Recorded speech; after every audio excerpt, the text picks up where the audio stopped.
अब firstly second part है जहाँ पे हम मैन्युफैक्चरिंग ऑफ सीमेंट का वेट प्रोसेस स्टडी करेंगे। फर्स्ट पार्ट में हम देखेंगे कि कैसे हम ड्राई प्रोसेस के थ्रू सीमेंट का मैन्युफैक्चरिंग किए हैं, ठीक है। लेकिन हम मतलब एनी टाइम पे हम ड्राई प्रोसेस यूज नहीं कर सकते, क्योंकि क्या होता है कि ड्राई प्रोसेस में सबसे मेन इंग्रेडिएंट जो था वाटर, हम उसमें ऐड नहीं किए हैं, ठीक है। तो वाटर ऐड नहीं करने की वजह से क्या होगा, उसकी ग्राइंडिंग में ज्यादा टाइम लगेगा, प्लस उसकी स्टोरेज करने में, उसके पैकेज करने में, डिस्ट्रीब्यूशन करने में लॉट्स ऑफ प्रॉब्लम क्रिएट होती है, ठीक है। इसलिए क्या करते हैं, ड्राई प्रोसेस को हम यूज नहीं करते। एज वेल एज क्या होता है कि लार्ज एरिया की रिक्वायरमेंट होती है अगर हम ड्राई प्रोसेस यूज करते हैं मैन्युफैक्चरिंग ऑफ सीमेंट का। तो इसलिए हम क्या करेंगे, इसका नेक्स्ट प्रोसेस जो है वो देखते हैं, जो कि है manufacturing of cement through the wet process.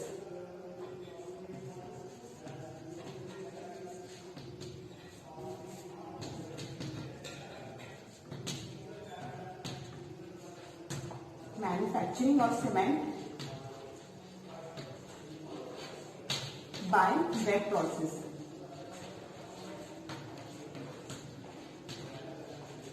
यहाँ से आपको नाम से ही ये समझ आ रहा होगा कि ये क्या है, आपका वेट प्रोसेस है। तो इसमें क्या होगी, वाटर की क्वांटिटी हम क्या करेंगे, ऐड करेंगे, ओके। ड्राई प्रोसेस में क्या था, हम 1% भी वाटर इसमें ऐड नहीं किए थे, ठीक है। इसमें उसकी ग्राइंडिंग में प्रॉब्लम आ रही थी और वो टाइम टेकन था। इसलिए क्या करेंगे, सेकंड प्रोसेस में हम क्या करेंगे, वेट प्रोसेस यूज करते हैं। इसमें भी सेम आपका क्या करेंगे, हम कैल्केरियस और आर्गिलेसिस मटेरियल यूज करते हैं, ठीक है। सिर्फ एक्स्ट्रा में इसमें क्या ऐड हुआ, वाटर ऐड करते हैं। तो देखते हैं इसका फ्लो डायग्राम कैसे रहता है। सबसे पहला हम क्या था, फर्स्ट पार्ट में लिए थे कैल्केरियस मटेरियल,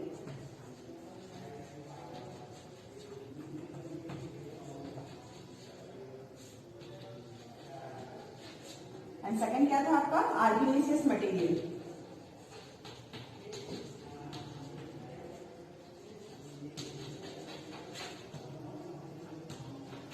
ओके, ये है आपका आर्गिलेसियस मटेरियल और सेकंड है फर्स्ट है आपका कैल्केरियस मटेरियल। तो कैल्केरियस मटेरियल में हम सबसे पहले क्या ऐड किए थे, कैल्केरियस मटेरियल में हमारा आता है लाइमस्टोन,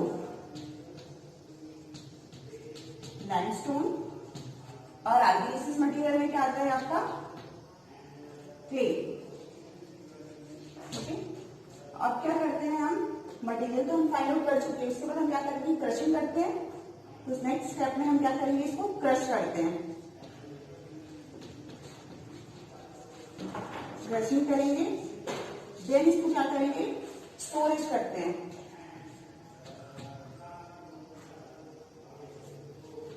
सॉरी, वॉश करेंगे, wash in, storage in slow.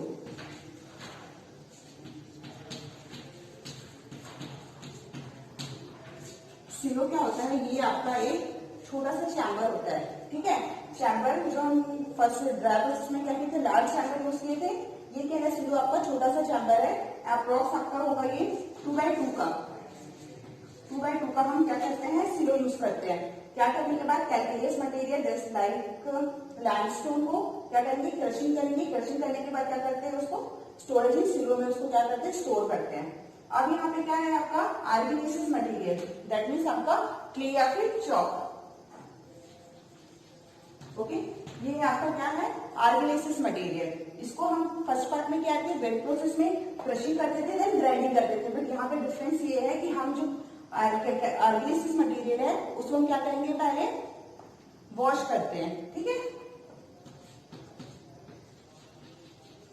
Wash करेंगे, wash in, wash me.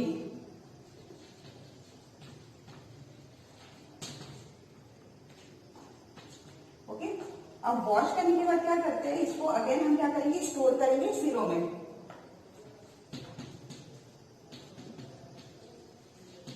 Storage इन सिलो। जिसमें क्या हुआ है आपका, कैल्केरियस और आर्गिलेसिस मटेरियल दोनों अलग अलग बेसिन पे पहले क्रश हुए हैं, ठीक है, और आर्गिलेसिस मटेरियल को अलग बेसिन में हम वॉश किए हैं, ठीक। अब क्रशिंग होने के बाद इसको क्या किया है, अलग से सिलो में इसको स्टोर किए हैं, ठीक है। और ये वॉश होने के बाद आर्गिलेसिस मटेरियल को अलग से चैम्बर में हम क्या करते हैं, स्टोर करते हैं। अब ये सारा प्रोसेस हो गया है, ठीक है। ये इंडिविजुअल हुआ है अलग अलग पार्ट में। अब ये दोनों कैल्केरियस मटेरियल और आर्गिलेसिस मटेरियल जब वो सिलो में स्टोर हो जाता है तो दोनों को हम क्या करते हैं, मर्ज करते हैं। ठीक है, अब दोनों एक साथ दोनों मटेरियल जो है वो मर्ज हो जाते हैं। तो क्या करेंगे, स्टोर करेंगे, स्टोरेज इन चैनल। ओके, तो ये जो है आपका ये प्रोसेस है। इसमें डिफरेंस क्या है आपका ड्राई प्रोसेस के कंपेयर में। यहाँ पे ड्राई प्रोसेस में हम क्या करते थे, क्रशिंग देन ग्राइंडिंग करते थे, लेकिन यहाँ पे हम कोई भी मटेरियल को अभी ग्राइंड नहीं किया है। क्यों, जस्ट बिकॉज क्योंकि हम इसमें वाटर ऐड करेंगे, और वाटर जैसे ही ऐड करेंगे उसको बर्न करते हैं पर्टिकुलर टेम्परेचर पे, तो ऑटोमेटिकली क्या हो जाएगा, नाइट हो जाता है। ठीक, तो इसलिए इस मटेरियल में हम अभी क्रशिंग एंड ग्राइंडिंग का प्रोसेस अप्लाई नहीं किए हैं। पहले क्या किए, कैल्केरियस मटेरियल लाइमस्टोन को क्रशिंग किए हैं, फिर उसके बाद स्टोरेज किए हैं सिलो पे, same as it is artificial material को वॉश किए हैं। एक्स्ट्रा में सिर्फ आपका क्या ऐड हुआ है, वॉश किए हैं, वॉश मिल पे। वॉश होने के बाद क्या हुआ है, वो स्टोरेज इन सिलो और दोनों मटेरियल को एक साथ चैनल पे ऐड किए हैं। ठीक है, चैनल पे ऐड होने के बाद आपका क्या होगा, ये देखते हैं। तो नेक्स्ट डायग्राम मैं यहाँ से एक्सप्लेन करती हूँ। चैनल पे जैसे ही ऐड होता है उससे हम क्या करते हैं, ग्राइंडिंग करते हैं। ग्राइंडिंग, अब ग्राइंडिंग को क्या करेंगे, एक चैम्बर पे हम ग्राइंड करते हैं दोनों कैल्केरियस और आर्गीनियस मटेरियल को, प्लस इसमें हम क्या करेंगे, वाटर ऐड करते हैं। ठीक है, अब जैसे ही दोनों मटेरियल पे हम वाटर ऐड करेंगे वो लिक्विड फॉर्म में कन्वर्ट हो जाएगा। ठीक है, तो जैसे ही वाटर ऐड कर हम ऐड करते हैं दोनों मटेरियल पे, तो क्या होगा, formation of slurry. Okay,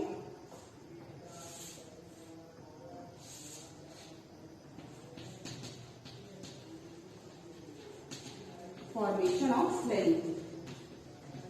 okay, अब ये स्लरी क्या होता है, स्लरी जो है एक लिक्विड फॉर्म होता है। ठीक है, तो ये जो है आपका जैसे ही हम ग्राइंडिंग मिल पे वाटर ऐड करेंगे क्या होगा, वो फॉर्मेशन स्लरी का फॉर्म करेगा। जैसे ही थोड़ा सा लिक्विड फॉर्म में मटेरियल हमको मिल जाता है उसको हम एक अलग से चैम्बर पे कलेक्ट करते हैं। ठीक है,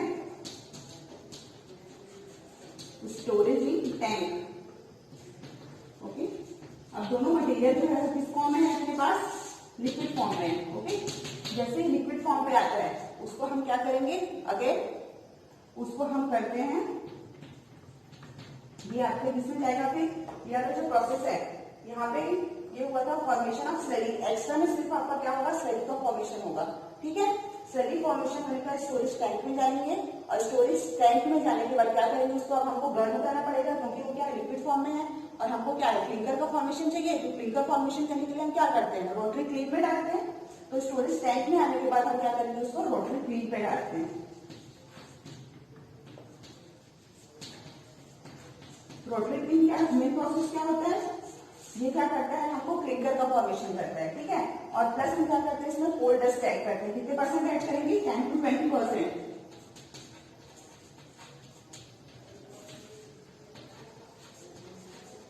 10 to 20% हम जैसे ही इसमें कोल डस्ट ऐड करते हैं क्या का फॉर्मेशन होगा, क्लिंकर का फॉर्मेशन होगा। ठीक है, तो रोटरी क्लीन का मेन प्रोसेस क्या है, ये जो है पूरा जो अपना इंग्रेडिएंट आया है उसको एक टैंक में कलेक्ट करेगा। टैंक में कलेक्ट करने के बाद हम क्या करते हैं, उसको गर्म करते हैं रोटरी क्लीन में। ठीक है, हॉट टेम्परेचर पे, और जैसे ही वो गर्म होता है हम 10 to 20% उसमें कोल डस्ट डालते हैं। इसका मेन प्रोसेस क्या है, कोल डस्ट डालने का मेन पर्पस ये है कि ये क्या करता है, क्लिंकर का फॉर्मेशन करता है। ठीक है, उसके बाद क्या होगा, एक अलग से चैम्बर पे हम क्या करते हैं, क्लिंकर का फॉर्मेशन होता है।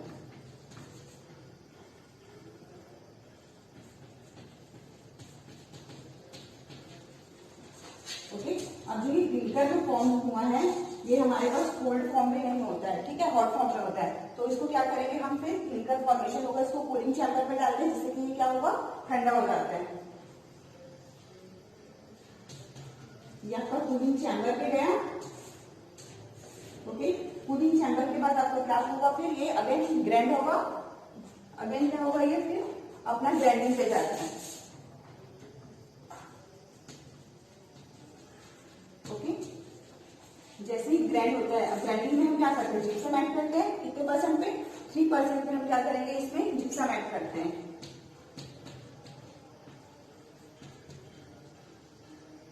3% हम क्या करेंगे, इसमें जिप्सम ऐड करते हैं। क्यों करते हैं जिप्सम ऐड, क्यों करते हैं, क्योंकि ये क्या होता है, जैसे ही यहाँ पे हम क्या किए, क्लिंकर फॉर्म हुआ। क्लिंकर किस टाइप का होता है, क्लिंकर जो अपने स्मॉल पार्टिकल्स होते हैं, just like this sense of it. और जैसे ही हम क्या करेंगे, क्लिंकर फॉर्म होगा, उसको कूलिंग करेंगे, और कूलिंग करने के बाद उस क्लिंकर को क्या करते हैं, एकदम बारीक पार्टिकल्स है, मतलब 2 mm 3 mm के साइज में कन्वर्ट करने के लिए 3% हम क्या करेंगे, जिप्सम ऐड करते हैं। और जैसे ही इसमें जिप्सम ऐड हुआ तो क्या होगा, आपका पाउडर फॉर्म में कन्वर्ट हो जाता है।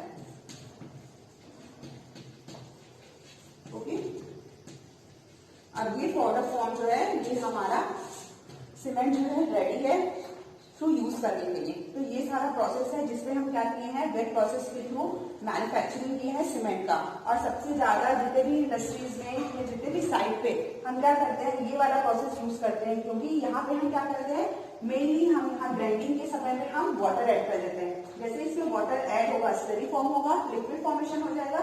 लिक्विड फॉर्मेशन होने के बाद क्या करेंगे, टैंक में डालते हैं और क्या होगा, फिर उसके बाद गर्म करने के लिए रोटेटिंग। तो सबसे ज्यादा आपको इंपॉर्टेंट है स्लरी का फॉर्मेशन, जो कि आपका एक लाइक का मड आप कंसिडर कर सकते हो, ठीक है।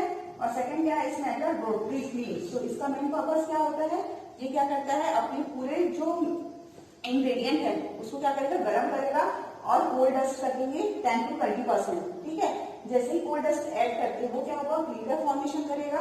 और क्लिंकर फॉर्मेशन, क्योंकि क्लिंकर जो है अपना हॉट प्रोसेस पे है, ठीक है, हॉट फॉर्मेशन पे है, उसको ठंडा करेंगे हम कूलिंग चैम्बर पे। और कूलिंग चैम्बर के बाद क्या होगा, वो स्मॉल पार्टिकल्स में रहेगा, जिसको हम क्या करेंगे, ग्राइंड करेंगे, ठीक है, ग्राइंडर के थ्रू। और क्या करेंगे, 3% जिप्सम डालेंगे। जिप्सम का मेन पर्पस है डालने का, क्योंकि वो क्या करेगा, पाउडर फॉर्म में उसको कन्वर्ट कर देगा। और ये पाउडर फॉर्म क्या करेंगे, हम स्टोर करेंगे स्टोरेज टैंक में, एंड देन इसको पब्लिक में हम डिस्ट्रीब्यूट करेंगे। तो ये प्रोसेस सबसे बेस्ट है, क्योंकि ये टाइम टेकन भी नहीं होता है और लेस कॉस्ट होता है, ठीक है, as compare to dry process. और एरिया भी हमको स्मॉल एरिया इसमें हम कंसिडर करते हैं, एज वेल एज इसमें मैन पावर भी कम लगते हैं, ठीक है, ड्राई प्रोसेस के कंपेयर में। तो जितना भी अपना मतलब इंडिया में वेट प्रोसेस ही यूज किया जाता है, क्यों, क्योंकि हम इसमें वाटर ऐड किए हैं और ये क्या है, टाइम टेकन नहीं लेता है, ज्यादा टाइम की इसकी रिक्वायरमेंट नहीं होती है। एज वेल एज क्या है, इसमें प्रोडक्टिविटी सबसे ज्यादा है, प्लस इसकी एफिशिएंसी भी ज्यादा होती है, इसलिए हम क्या करते हैं, वेट प्रोसेस को यूज करते हैं। ओके।